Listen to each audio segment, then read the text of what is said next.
입스위치를 상대로 1대1 무승부, 보데 클림트를 상대로 3대2 구역승을 거둘 때까지만 해도 차라리 반니스텔로의 감독 대행님을 정식 감독으로 밀었어야 했나? 이것만 머리만 길고 국정만 달랐지 포르투갈산 테나가 따로 없잖아 라는 생각이 들었지만 에버튼을 상대로 4대0 대승, 간만에 화끈한 골잔치를 벌였으니 이제부터 올라가려면 남은 거겠죠? 뭐 절반은 반니 그 양반이 해낸 거지만 최근 7경기 5승 2무, 같은 기간 맨시티가 1무 6패를 기록하며 맨체스터 망신을 시키고 있을 동안 단 한 경기도 지지 않았으니 맨체스터의 주인이 바뀔 시기가 이제야 비로소 도래한 거 아니겠나? 그럼에도 소위 맹구라 불리는 구등에 올라있긴 하지만 리버풀을 제외한 상위팀과의 승점차가 그리 많은 건 아니지 않습니까? 지금의 흐름이라면 챔스권으로 도약하는 건 시간 문제라 보이는걸요. 뭐 오나나 자네가 눈부신 선방을 해준 덕분에 승점까지 선방한 거 아니겠나? 불안한 수비에도 불구하고 그야말로 검은 야신급의 선방을 보여주며 프리미어리그 클린시트 단독 1위, 다른 건 몰라도 골키퍼 하나만큼은 우리가 리버풀한테도 꼴릴 게 없다고 보이는데, 그동안 나나영 혼자서 고군분투할 동안 팀의 에이스로서 도움을 주지 못해 미안한 마음이 상당했는데 감독님의 부임 첫 경기부터 득점에 성공하더니 지난 경기에선 이번 시즌 처음으로 멀티골까지,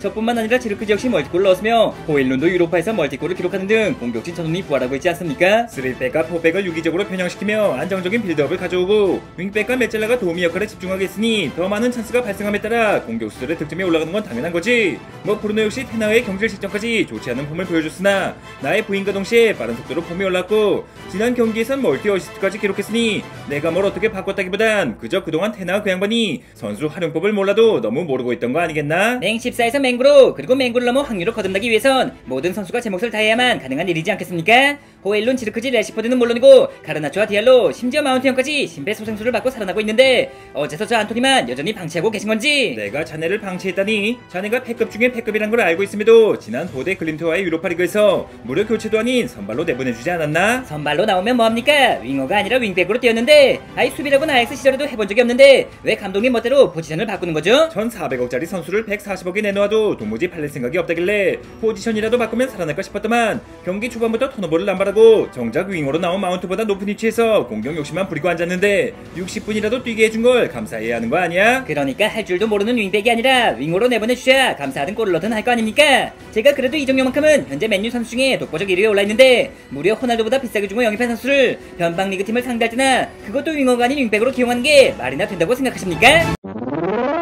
도대체 뭐 때문에 자네 같은 선수를 1400억이나 주고 영입한 건지 모르겠지만 말라시아와 안토니 영입 그것만으로 테나은은 맨유 팬들에게 맞아주고도 할 말이 없지 않겠나? 이미 쫓겨난 사람 얘긴 그만하시고 남아있는 절 살릴 생각이나 하시란 말입니다. 까놓고 말해 레시포드 형이나 저나 감독님이 오시기 전엔 똑같이 부진하지 않았습니까? 한 명을 살렸으면 나머지 한 명도 살려주는 게 응당 명장으로서의 도리이거늘. 그럼 명장 타이틀을 포기하면 자네도 포기할 수 있는 건가? 내 이리 보고 저리 보고 360도 돌려봐도 자네를 1400억짜리 선수로 만드는 건 불가능할 거라 보이는데 여기서 이러고 있을 게 아니라 차라리 오은영 박사님을 찾아가 보는 게. 제가 아무리 맨유를 대표하는 금쪽이라지만 감독과 선수 간에 너무 무책임한 거 아니십니까? 사과해요 나한테. 난 맨유에서 뛰고 싶은데 맨유의 감독님께서 제가 싫다면 감독님께서 저한테 사과해야 하는 거 아닌가요? 못 살려내서 미안하다고. 적반하 정도 유분수지. 내가 영입한 선수도 아니고 나한테 살려낼 책임도 없는데 오히려 자네가 나한테 사과해야 하는 거 아닌가? 나 같은 패급이 맨유에 있어서 미안하다고. 아무리 직접 영입한 선수가 아니라지만 그래도 엄연히 맨유 1군에 이름이 올라있는 선수인데 패급이란 표현은 좀 아니지 않겠습니까? 1400억이나 주고 영입한 선수가 지난 시즌 1년 동안 리그에서 1골 1도움밖에 못했으면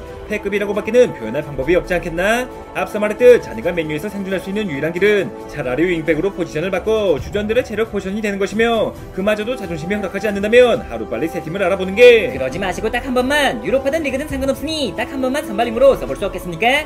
이왕이면 우승과 직결되는 중요한 경기에 내보내주신다면 1400억 이적료를 일시불로 갚는 환상적인 원더골로 보답하겠으며. 이복의 안토니, 하라는 성장은 안 하고 나이만 먹고 있는 통에 답답한 마음은 나도 알겠지만 현재 맨유가 자네까지 안고 갈 만큼 여유로운 상황은 아니지 않나? 테나가 까먹은 승점을 회복하기 위해선 모든 경기 베스트 11을 가동해도 모자란 마당에. 그럼 입 다물고 벤치에만 있겠다면 방출하지 않으실 겁니까? 명단에서 빠지려면 빠지고 윙백으로 뛰라면 뛰고 그저 맨유에 남아있기만 해달라면 그렇게 해주실 수 있는 겁니까? 1400억이나 주고 영입한 선수가 계약기간이 2년도 넘게 남아있는데 공짜로 방출할 수는 없지 않겠나? 뭐 반값에라도 사겠다는 팀이나 주금만 내면서 임대를 원하는 팀이 있다면 당장이라도 보내겠지만 그렇지 못하면 일단 데리고는 있어야겠지. 그러니까 이왕 데리고 있을 거 딱 한 경기만 선발로 한 명 없다고 쳐도 이길 수 있는 변방팀과의 경기라도 좋으니 딱 한 경기만 윙어로 써주신다면. 아휴 씨발 좀 적당히 할 수 없겠나? 전술회의부터 겨울 이적 시장 영입 계획까지 정작 오늘 해야 할 얘기를 하나도 못하고 있는데 도대체 언제까지 의미 없는 얘기만 반복하고 있을 거야? 동료들이 줄줄이 부활하고 있으니 저 또한 욕심이 생기는 건 당연한 거 아니겠습니까? 비록 현재 폼은 유스 선수들에게마저 꿀리는 상황이지만 하지만 부활에 대한 간절함만큼은 그 누구에게도 꿀리지 않는다고 할 수 있으며 그럼 훈련장에서 간절함을 보여주든가 해야지. 이렇게 백날 떠들어봤자 고작 이정도 좀 높다고 해서 잘하는 선수를 벤치에 보내고 못하는 선수에게 기회를 줄 수 있겠나? 자네가 자네 스스로에게 간절한 만큼 나머지 선수들과 난 맨유 우승에 있어 어느 때보다 절실한 상황. 류케레스의 예상 이적료가 안토니 자네보단 적다는 거 알지? 다시 돈으로 바뀌지 못할 거라면 스스로 부활에 성공하든가, 그것도 못하겠으면 잘 나가는 맨유에 찬물 끼얹지 말고 아약스로 꺼지든가 다른 팀에 팔리든가 벤치에 짱박해서 응원이나 하고 있으란 말이지.